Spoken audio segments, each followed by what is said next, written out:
تر ټولو بدبخته انسان هغه څوک دی چې ټوله ژوند د الله عبادت کړی وي، ټوله ژوند په اسلام کې تیر کړی وي، په مسلمانۍ کې تیر کړی وي، خو لیکن آخر خاتمه یې چپه سي، یعنی بې له ایمانه د دې دنیا څخه ولاړ سي. الله دې موږ تاسې ټول محفوظ وساتي.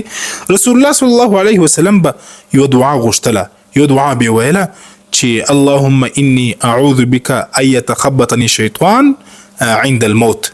یا الله زه پناه غواړم د مرګ په وخت کې د شیطان د خطا ایستلو، د شیطان د وسوسې اچولو.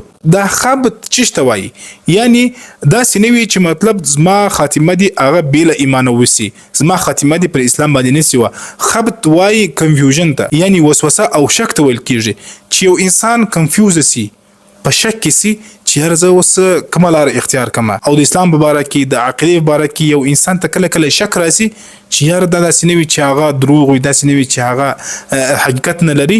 نو د دې وسوسې څخه د بچ کېدلو په خاطر باندې رسول الله صلی الله علیه وسلم په خپله دا دعا غوښتلې ده، او دا په حدیث شریف کې راغلې ده دعا. نو تاسې دا دعا یاد کړئ، هر یو کس دغه سهار هم وایست، ماښام هم وایست. اللهم انی اعوذ بک ان یتخبطني الشیطان عند الموت. یا الله د مرګ په وخت کې ما د شیطان د ګمراه کولو څخه محفوظ وساتي.